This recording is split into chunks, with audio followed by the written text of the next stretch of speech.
Good morning, anatomy and physiology. Sorry I'm gone again today. So today we're going to work on an activity called Bloodless Transfusion.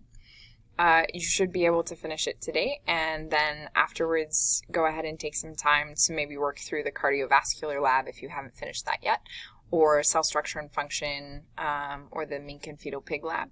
You also can work on PFAs. But to start us off, I want you to think about what is the difference between a recessive trait and a dominant trait in genetics.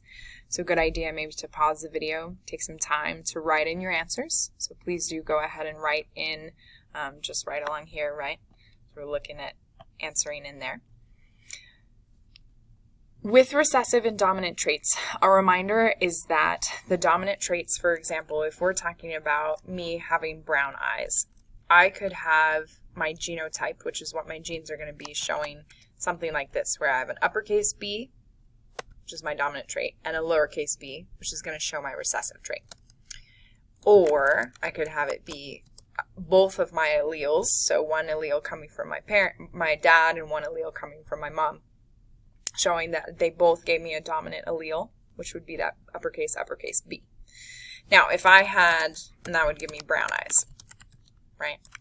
Or I could go ahead and have small b, and that would give me blue eyes, showing a recessive, and those would actually be showing a recessive trait. So the reason that we're even talking about this is because of the fact when you scroll down in the lab, and we're in our OneNote, remember, way back when we first started going ahead and giving blood transfusions, we saw different results. So medical scientists were like, wow, we could give someone blood because they lost a bunch, and all of a sudden they would be miraculously healed and they'd be fine, right? Or they would give blood to someone and they would die really quickly, or they would get super, super sick. And so we just didn't really understand why blood didn't just easily transfer from one person to the next, until we finally realized that each of our red blood cells, each type of blood, actually has a name tag specific to its genotype. So when you scroll down here, I want you to notice a couple of things. So this second sentence here in the last paragraph talks about there are alleles from both of our parents that are known as I with an A, IB, or lowercase I. So the IA allele is going to make sure that our red blood cells have an antigen, which is the same as saying a name tag, for A. Okay, so if you have type A blood, that means that you have the antigen A on the outside of your cell membrane. Okay, so each of the red blood cells has a cell membrane because it's a cell, and each cell membrane is either going to have a protein that delineates or shows that it's type A or type B or type AB, or it's not going to have any sort of name tag, so no protein, no antigen on the outside, which then we call that type O. Okay, now there's another way that we can also identify, so we can say that someone has a positive or a negative, right? So I'm A positive. I know someone in the 3A class is O negative. We also had a couple B positives in there as well, and someone who was A negative. And all that means is that there's another name tag. So they have two name tags, okay? So for me being A positive, I would have the antigen or name tag A, and that makes me type A. And because I have a positive, that means I also have the name tag or the antigen for RH, okay? So if you don't have the RH antigen, that means that you're negative. So within this, one of the things that's really important is when we have a name tag on our cells, that lets our body know that we don't want to attack those cells, okay? So in our blood, we have two different types of major cells. We have erythrocytes, which are the red blood cells, and then we have these things called leukocytes. So I'll write those out for you here. Erythrocytes are going to be the red blood cells. And they are going to have antigens on the outside, or not, because if it's type O, they're not going to have any antigens that are the name tags telling us what they are. Then we have these things called leukocytes. These are white blood cells, and they produce these things called antibodies that attack specific antigens. Okay? So note here that our erythrocytes have name tags, these antigens on them. And antibodies are looking for specific antigens. So if you have, let's say, type A, for example, and I'll go ahead and I'm just going to delete some of this here. If you have type A blood, that means that the antigen on the outside of your blood cell is A, then the antibodies that you have in your blood plasma are going to be against type B, or against the antigen B. So antibodies against B antigens. Okay? So in the same vein, if I go ahead and I have something that's type B blood that has B antigens, you're going to go ahead and find antibodies in that person's body against A antigens. So type B is going to have antibodies against A antigens. That's an important differentiation for us there. Now next, we have a type AB blood. And so with the AB blood, what we're going to find is that the antigens then on the outside are both A and B. So we wouldn't want to have either antibodies for the antigens A and B, because then our leukocytes, or our white blood cells, would actually attack our red blood cells, or our erythrocytes in our body.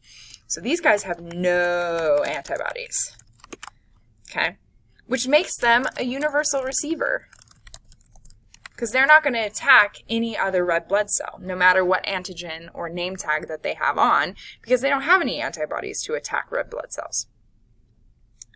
Then our last one is type O. So notice type O is our recessive type, because it doesn't have either A or B. Those are both the dominant ones. It has these little eyes, right? Those are the recessive traits. And so the proteins on the outside, the antigens on the outside, mean there aren't any. So it doesn't have any sort of antigens, no name tag. Okay? But because it has no name tag, that means that it has both antibodies against A and B antigens. So our activity today, what we're going to be doing, is we're going to actually go ahead and see whether or not, if I have someone who donates type A to someone who has type B blood, whether or not the body is going to have its antibodies attack those red blood cells and cause clotting. So remember, if we have an immune response, there's a couple things that are going to happen. But if you transfuse someone the wrong type of blood, their blood's actually going to clot. And so things are going to get gooey and filled up in there, just like when you add like cornstarch into water. So similar if you've made oobleck before, that kind of putty stuff. That would be similar to what would happen in the blood if you go ahead and donate to someone with the wrong blood type. So what you're going to do is I want you to take some time to go ahead and answer these pre-lab activity questions, just right here. So we already finished table 1 together. I want you to try out 2, 3, and 4 on your own. So a good place to pause right now, take some time to answer. And now I'm going to go ahead and give you those answers there. If a person has blood type B, which type of antibodies are present in their plasma? So the antibodies are going to be A antibodies. If a person has no red blood cell antibodies in their blood, which type of blood do they have? We said if they didn't have any antibodies, that was going to be type AB. And then we said if a person has blood type A, why does their blood flow freely through their veins and arteries and not clot? Their blood does not have antibodies against type A antigens, right? So it doesn't have antibodies that are going to attack the A antigens. All right, so now what you're going to do is you're going to grab a bag of blood, okay? So I have a bunch of little Ziploc baggies that say type B and type A. This is going to be whole blood, so that means that it has both the red blood cell, or the RBC, and the antibodies. So I want you to notice a couple of things about those. That the little pieces that have labeled A or B on them that aren't a part of the big round red blood cell, those are the antibodies. And the things that are sticking out on the outside around the red blood cell are going to be the antigens. All right, so if you have B, it's going to have these little half moons attached to it. Those are going to be the antigens, and it's going to have antibodies that are little triangle shape, okay? So what you're going to do is you're going to go ahead and at your tables, we're going to scroll all the way down to the transfusion worksheet. You are going to go ahead and do just like in my example, take the type of blood that you have. You're going to pull out, if you're the donor, you're going to pull out the red blood cell and not the antibodies. So when we donate blood, you're just going to go ahead and donate the red blood cells and not the antibodies with it. Okay, so we don't donate the plasma because then we have all sorts of problems. Okay, so with type A, we know it has the antigen A. Then I'm going to go ahead and choose someone at my table, and I'm going to say, okay, Joey, you have the type B blood type, so I'm going to donate to you type A.